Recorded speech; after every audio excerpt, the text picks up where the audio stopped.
সুপ্রভাত বন্ধুগণ। অনেক দিন বাদে আমি আবার একটা ছোট্ট করে বড় ভ্লগ করতে চলেছি। আশা করছি আপনাদের সবার লাগবে ভালো। তো আমি আবার ভ্রমণের জন্য বেরোতে চলেছি, তাই ভোর 5:30টার সময় উঠে আমি 1 কাপ নেশাদ্রব্য মানে বাঙালিদের নেশাদ্রব্য চা নিয়ে বসলাম। একেবারে টাটকা লিকার চা। তারপর আমি একটি বিস্কুটকে গরম চায়ে চুবিয়ে মারলাম। তারপর আবার ওকে ভক্ষণ করলাম। নিয়ম নিয়ম নিয়ম। তারপর আমি আয়নার সামনে আমার সুন্দর শুকনো বদনটা দেখলাম, দেখে ভাল লাগলো না, তাই আর নিজের মুখ দেখবো না বলে ঠিক করলাম। তারপর আমি ঘুরতে যাওয়ার জন্য মায়ের থেকে টাকা চাইতে গেলাম, তাই একটু পেন নাম করলাম এবং মাকে বললাম কিছু টাকা দাও। মা আমার পোঁদে লাথি মেরে ঘর থেকে বার করে দিলে, তাই মাথা নিচু করে ঘর থেকে চুপচাপ বেরিয়ে গেলাম আমি। এরপর পথ চলতে চলতে আমার কবি রদ্দুর রয়ের গানটা মনে করলো, ওই যে সেটা, যেতে পথে পূর্ণিমা রাতে চাঁদ উঠেছিল গগনে। গান গাইতে গাইতে পৌঁছে গেলাম আমি বাস স্ট্যান্ডে। বাস স্ট্যান্ডে এসে দেখি আমার বাবা আমাকে ফলো করতে করতে আমার পিছনেই পৌঁছে গেছে। আমি বললাম, কেন কেন তুমি আমাকে একা ছাড়ছো না? বলছে, তুই এখনো বাচ্চাই আছিস। শুনে কষ্ট হলো, কান্নাও পেলো, কিন্তু কাঁদতে পারলাম না। দীর্ঘ 40 মিনিট বাস স্ট্যান্ডে সময় নষ্ট করার পর ফাইনালি পেয়ে গেলাম বাস এবং উঠেই একটা দাদুর পাশে বসে গেলাম। বসতেই কিছুক্ষণের মধ্যেই বুঝতে পারলাম যে আমার পাশে বসে থাকা দাদু আর আমার এই পাশে বসে থাকা দিদিমার মধ্যে প্রেমলীলার মাঝখানে আমি ব্যাঘাত ঘটাচ্ছি।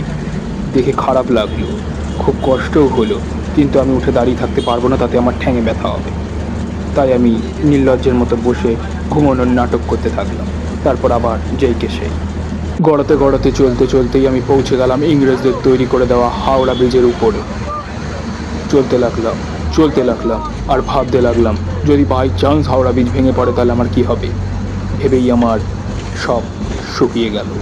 স্টেশনে পৌঁছে দেখি ট্রেন আসতে 5 মিনিট বাকি, তাই চুপচাপ দাঁড়িয়ে রইলাম এবং দাঁড়িয়ে দাঁড়িয়ে মেয়ে দেখছিলাম। যদিও মেয়েরা আমাকে দেখছিল না। এরপর ট্রেন আসতেই আমি ট্রেনের ওপর উঠে বসলাম। তারপর ট্রেন ছেড়ে দিল এবং ট্রেন ঝড়ের গতিতে চলতে লাগলো। আমিও গেটের ধারে দাঁড়িয়ে হাওয়া খেতে লাগলাম, কারণ সকালে শুধু চা বিস্কুট ছাড়া আর কিছুই পেটে পড়েনি, তাই হাওয়া খেয়েই পেট ভরাতে লাগলাম।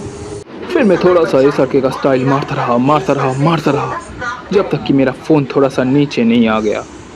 जैसे ही नीचे आ गया मेरा टकला दिख गया और मैं कार्टून बन गया। हाँ, क्या बोलूँ अब। ऐसे ही चलते चलते मैं इंडिया और पाकिस्तान के बॉर्डर तक आ गया।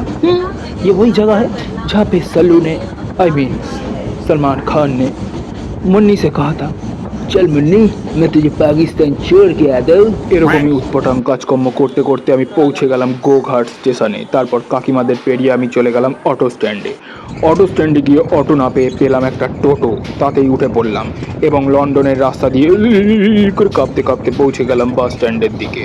এরপর আমি ফাইনালি পৌঁছে গেলাম আমার গন্তব্যে। সেখানে আমাদের মায়ের পুজো হচ্ছিল এবং সবাই একসঙ্গে বাজনা, কাঁসা, ঢাক, ঢোল সব বাজাচ্ছিল।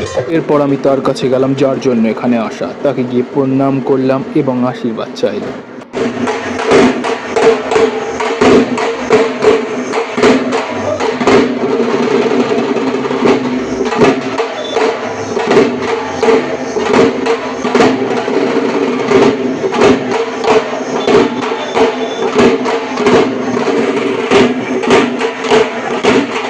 এরপর দেখা হলো এক রাগী পাঁঠার সঙ্গে, যে একটুতেই রেগে যায় আর এরকম করে থুতু ছোড়ে।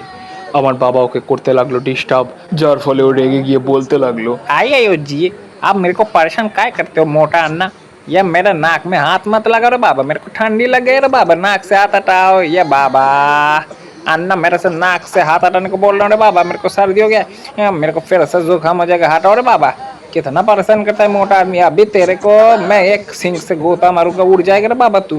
फिर से परेशान। ये क्या हुआ, मेरा कान खोल लिया या माइला कूतरिया, या मेरे को पकड़ के रखा है, वरना मैं तेरे को अभी मुंह में लात मार देता रे बाबा। खोल रे बाबा, मेरे को खोल, मेरे को अभी तेरे को देख लेता है मैं, खोल मेरे को। তারপর ওই পাঠা তার পাঠা দলদের ডাক মারলো এবং অনেকগুলো পাঠা একসঙ্গে ঘিরে আমাদের বোম মারতে শুরু করলো। আমি তো দেখে ছুট মারলাম, কারণ আমার ফেটে হয়ে গেছিল 64। পালালাম। উই মা, পাঠাদের আক্রমণে আমাকে দেশ ছাড়া হতে হলো। দেশ ছাড়া হওয়ার পরে জানতে পারলাম আমাদের রাজ্যেই ছিল কিছু গাদ্দার, যারা গিয়ে পাঠাদেরকে সমস্ত খবরাখবর দিয়ে আসতো। পুরনো বাংলা সিনেমার ভিলেনরা যেই গাড়িতে করে নায়িকাদের কিডন্যাপ করে নিয়ে যেত, সেই গাড়িতেই লুকিয়ে চড়িয়ে আমি পালিয়ে গেলাম আমার দেশের দিকে। সামনে সামনে আমার গরু বাহিনী আমাকে পাহারা দিয়ে দিয়ে নিয়ে যেতে লাগলো। এরমভাবেই টপ ক্লাস সিকিউরিটির মাধ্যমে আমি গ্রাম ছেড়ে বেরিয়ে গেলাম আমার রাজ্যের দিকে। এরমভাবেই গোপনে আমার ভিডিওটি শেষ হয়ে গেল। ভিডিওটি ভালো লেগে থাকলে ভিডিওটিকে অবশ্যই লাইক করবেন, কমেন্ট করে জানাতে পারেন কোন পার্টটি আপনার সবচেয়ে বেশি ভালো লাগলো, শেয়ার করতে পারেন বন্ধু বান্ধবের সাথে, এবং চ্যানেলে নতুন হলে চ্যানেলটিকে সাবস্ক্রাইব করে বেল নোটিফিকেশনটি অন করে দিতে পারেন। তাহলে আমার নতুন নতুন ভিডিওগুলি সর্বপ্রথম আপনার কাছে পৌঁছে যাবে। ধন্যবাদ, বাই বাই। আবার দেখা হবে একটি নতুন ভিডিওতে নতুন রোমাঞ্চকর গল্প নিয়ে। ততক্ষণের জন্য সুস্থ থাকুন, সুস্থ রাখুন, বাই বাই।